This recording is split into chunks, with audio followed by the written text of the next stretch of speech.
Channel आज हम पढ़ने वाले हैं हाइड्रोलिक डायनोमीटर के बारे में।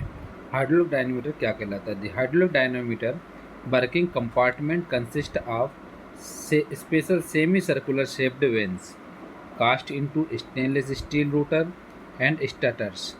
Water flowing in a toroidal vortex pattern around these vanes creates a torque reaction through the dynamometer casing, which is registered and measured by the precision load cell. Hydraulic dynamometer का जो working compartment होता है वो एक semi circular shape की when होती है इसके अंदर, क्योंकि स्टेनलेस स्टील का इसमें रोटर और स्टार्टर होता है। जब इसमें वाटर फ्लोइंग की जाती है टोरोइडल वर्टेक्स के पैटर्न में, तो इसमें जो टार्क रिएक्शन होता है वो डायनोमीटर के द्वारा वो क्या करता है, उसको लोड सेल के द्वारा मेजरमेंट करता है। तो इसको हम हाइड्रोलिक डायनोमीटर बोलते हैं। So the hydraulic dynamometer working compartment consist of special semi circular shaped veins cast into stainless steel rotor and starters. Water flowing in a toroidal vortex pattern around these vanes creates a torque reaction through the dynamometer casing, which is registered and measured by the precision load cell. इसका diagram होता है hydraulic डायनामीटर में। Hydraulic डायनामीटर में देखेंगे आप, इसमें जो होता है ये होता है टर्नियन होता है, बियरिंग होता लगे होते हैं, ये साफ्ट बियरिंग होते हैं, ये मेन साफ्ट होती है और ये पेडेस्टल होता है। पेडेस्टल में क्या होता है, ये मशीन पूरा इसमें स्थिर रहती है और इसमें क्या होता है, इसमें जो क्लियरेंस होता है बीचों बीच, इसके जब वाटर को फ्लो करते हैं तो वाटर को फ्लो करने पर ये सेमी सर्कुलर के द्वारा ये इस टाइप से इसमें फोर्स जनरेट होता है, टॉर्क रिएक्शन जनरेट होता है, जिसके द्वारा लोड सेल के द्वारा हम टॉर्क मेजरमेंट कर सकते हैं। सो इसमें मेन साफ्ट होती है, मेन साफ्ट, और यहाँ से हम लोग क्या करते हैं, फ्लो करते हैं। इसमें ट्रेनिंग बियरिंग होता है जो कि रोटेट करता है, ऐसा नहीं, ये साफ्ट बियरिंग होता है यहाँ पर, और ये मेन साफ्ट होता है और ये पेडेस्टल होता है। तो इसमें हम लोग यहाँ से वाटर को फ्लो करते हैं, वाटर को फ्लो करने के बाद ये सेमी सर्कुलर रोटेट होता है और इस तरीके से ये कंटिन्यू यहाँ पर रोटेट होगा, फिर आगे साफ्ट के द्वारा, फिर यहाँ आप पर रोटेट होगा, फिर ये इस टाइप से रोटेट करेगा इस साइड से जा करके, फिर यहाँ से आकर के इस साइड रोटेट करेगा और ये बाहर हो जाएगा। इस तरीके से जो होता है डायनोमीटर इस्तेमाल, कि हाइड्रोलिक डायनोमीटर कहलाता है। इससे भी टॉर्क मेजरमेंट करते हैं। टॉर्क मेजरमेंट कैसे करते हैं हाइड्रोलिक डायनोमीटर में?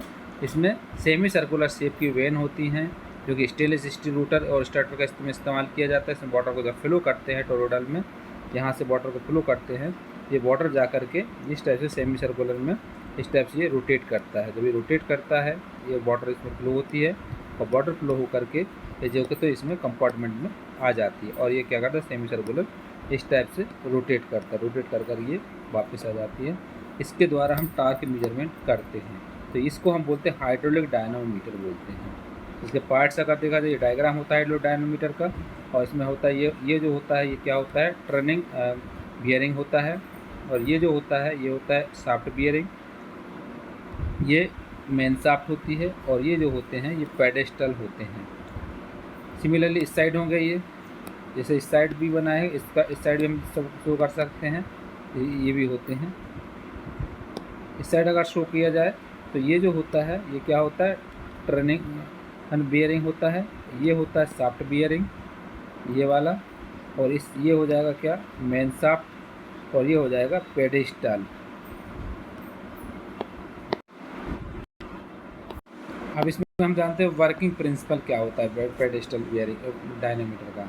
So the hydraulic dynamometer working compartment consists of special semi-circular shaped vanes cast into stainless steel rotor and starters.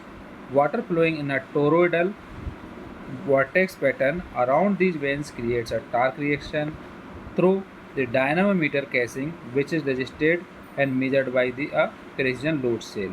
Working principle, hydraulic dynamometer का जो वर्किंग प्रिंसिपल होता है वो मेनली होता है स्पेशल सेमी सर्कुलर शेप्ड की जो वेन्स होती है उसके लिए, और इसमें स्टेनलेस स्टील का रोटर और स्टार्टर का इस्तेमाल करते हैं। इसमें वाटर को फ्लो किया जाता है और जब वाटर को फ्लो करते हैं तो टोरोइडल वर्टेक्स के पैटर्न के द्वारा ये टार्क करता है, जिसके द्वारा हम टार्क रिएक्शन को मेजर कर सकते हैं। वही डायनामीटर का इसका इस्तेमाल होता है। इसमें एक लोड सेल भी लगा होता है, इसका वर्किंग प्रिंसिपल होता है। तो हो जाएगा working principle, the hydraulic dynamometer working compartment consist of special semi circular shaped vanes cast into stainless steel rotor and starters.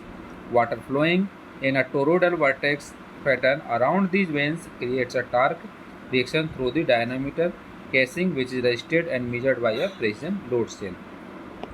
बता एप्लीकेशंस कौन कौन से होते हैं.